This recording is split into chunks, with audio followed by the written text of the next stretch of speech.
Imaginez-vous qu'en 2045 l'humanité fuit la réalité dystopique de la Terre surpeuplée et polluée pour se réfugier dans Oasis, univers virtuel révolutionnaire créé par le génie technologique James Halliday, Mark Rylance, et que la mort de ce visionnaire déclenche la plus grande chasse au trésor de l'histoire car Ready Player One de Steven Spielberg nous plonge dans l'aventure épique de Wade Watts, T. Sheridan, adolescent de 18 ans surnommé Parzival dans le monde virtuel qui vit dans les Stack bidonville verticale de Columbus, Ohio, et dont l'existence misérable se transforme radicalement quand il découvre la première des 3 clés cachées par Halliday dans son testament numérique et cette quête obsessionnelle pour l'egg ultime Easter egg qui donnera au gagnant le contrôle total d'Oasis et une fortune de 500 milliards de dollars oppose les Guinter chasseurs de trésors indépendants à la mégacorporation IOI dirigée par Nolan Sorrento. Ben Mendelsohn, PDG impitoyable déterminé à commercialiser et monétiser l'utopie virtuelle.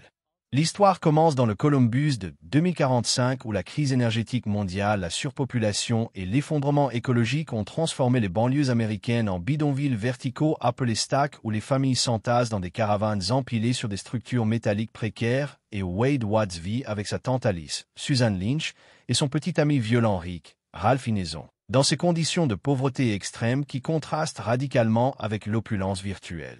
d'Oasis, où il peut devenir Parzival, avatar héroïque capable d'accomplir des exploits impossibles dans la réalité physique, et cette dichotomie révèle comment la technologie immersive peut simultanément offrir une évasion psychologique nécessaire et créer une dangereuse addiction à l'illusion. Oasis constitue bien plus qu'un simple jeu vidéo car cet univers virtuel illimité héberge des écoles, des entreprises, des relations sociales et même des gouvernements entiers et des milliards d'utilisateurs y passent la majorité de leur temps éveillés car la réalité virtuelle offre des possibilités d'accomplissement personnel et de bonheur que le monde réel ne peut plus fournir et James Halliday, créateur génial, mais socialement inadapté, avait conçu cet espace comme une utopie démocratique où l'imagination et la créativité primaient sur la richesse matérielle et le statut social, et sa vision philanthropique contrastait radicalement avec les intentions commerciales prédatrices des corporations qui cherchaient à monétiser chaque aspect de l'expérience virtuelle.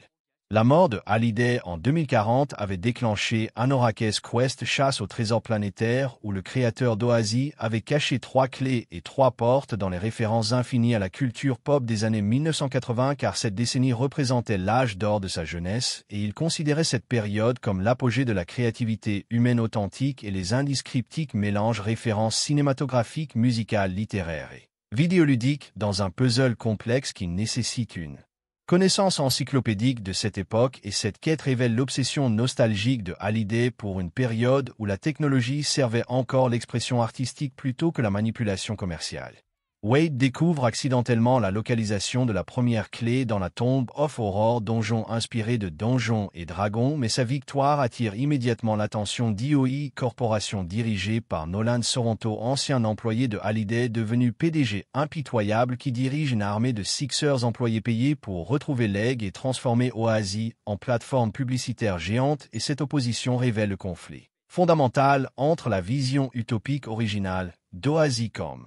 espace de liberté créative et les intentions dystopiques des corporations qui cherchent à transformer chaque interaction humaine en opportunité de profit. Art3Me, Olivia Cook. Mystérieuse Gunther dont l'avatar féminin cache l'identité de Samantha, guerrière virtuelle experte en culture pop des années 1980 devient progressivement l'allié et l'intérêt romantique de Wade et leur relation explore les complexités de l'intimité virtuelle car ils tombent amoureux de leurs avatars idéalisés sans connaître leurs apparences ou personnalités réelles et cette romance numérique révèle comment la technologie peut simultanément faciliter les connexions émotionnelles authentiques et créer des illusions dangereuses concernant l'identité et l'attraction, et Samantha cache ses propres insécurités physiques derrière la perfection esthétique de son avatar révélant les pressions sociales qui poussent les individus à idéaliser leur apparence virtuelle.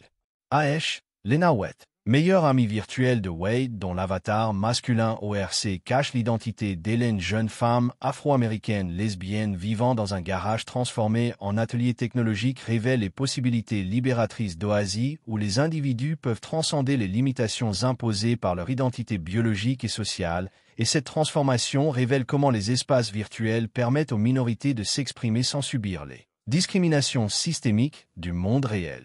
Et Hélène utilise sa liberté virtuelle pour développer des compétences techniques et des relations sociales qui auraient été impossibles dans sa communauté d'origine.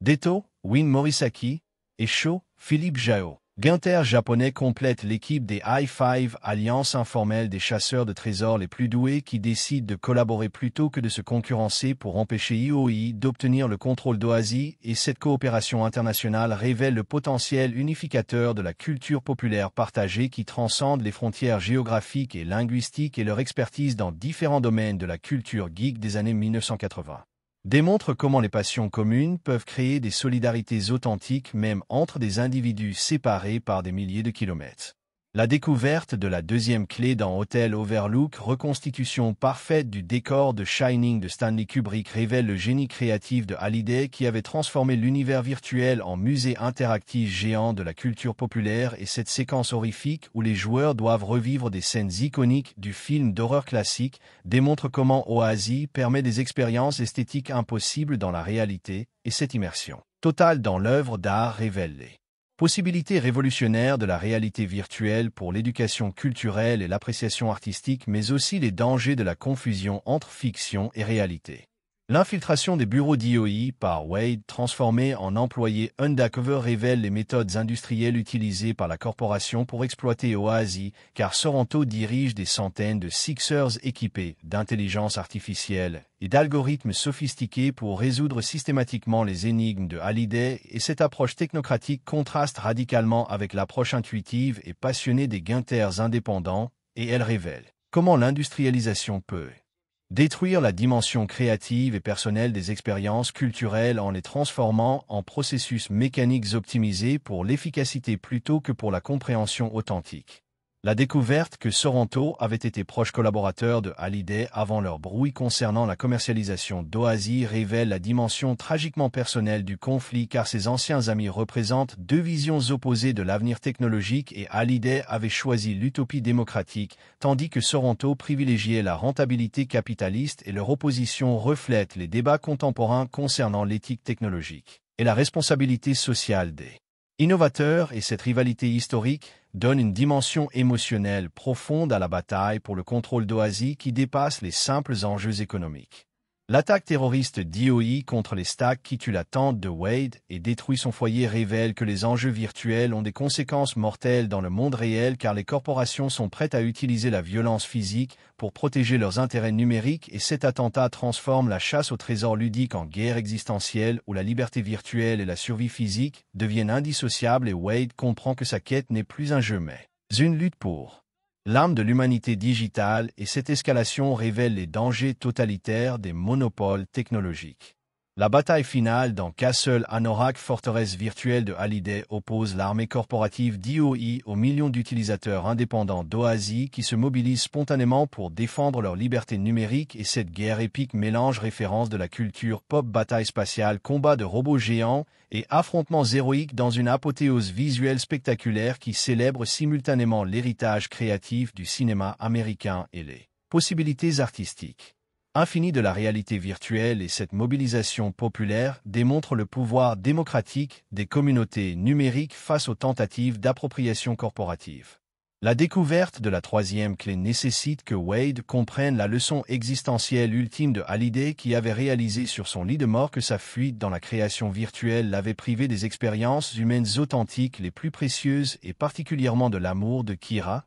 Anna Junkamen, collègue qu'il adorait secrètement mais n'avait jamais osé approcher par timidité et inadéquation sociale, et cette révélation transforme la chasse au trésor en leçon de sagesse. Concernant l'équilibre nécessaire entre accomplissement virtuel et épanouissement personnel réel, et Wade comprend que la technologie doit servir à enrichir l'expérience humaine plutôt qu'à la remplacer. La victoire finale de Wade, qui devient propriétaire d'Oasis, lui donne le pouvoir de préserver la vision utopique originale de Hallyday, tout en apprenant de ses erreurs existentielles, et il décide de fermer Oasis 2 jours par semaine pour forcer les utilisateurs à investir du temps dans leurs relations réelles, et cette sagesse précoce révèle sa maturation psychologique, car il comprend que le bonheur authentique nécessite un équilibre entre accomplissement virtuel et connexion humaine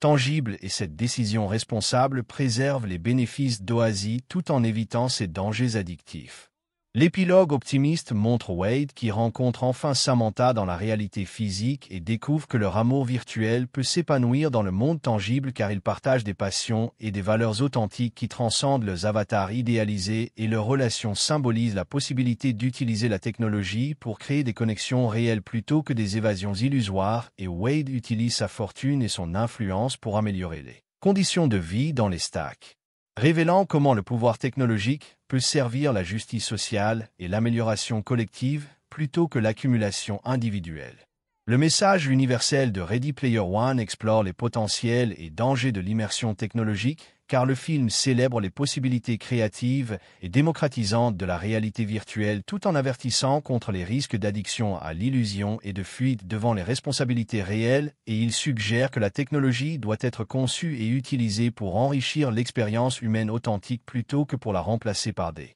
substituts séduisants mais ultimately vides. Que la culture populaire partagée peut créer des solidarités transgénérationnelles et transnationales puissantes mais ne doit pas devenir une obsession nostalgique qui empêche l'innovation et le progrès et que les individus doivent trouver l'équilibre entre accomplissement virtuel et épanouissement personnel réel pour mener des existences pleinement satisfaisantes.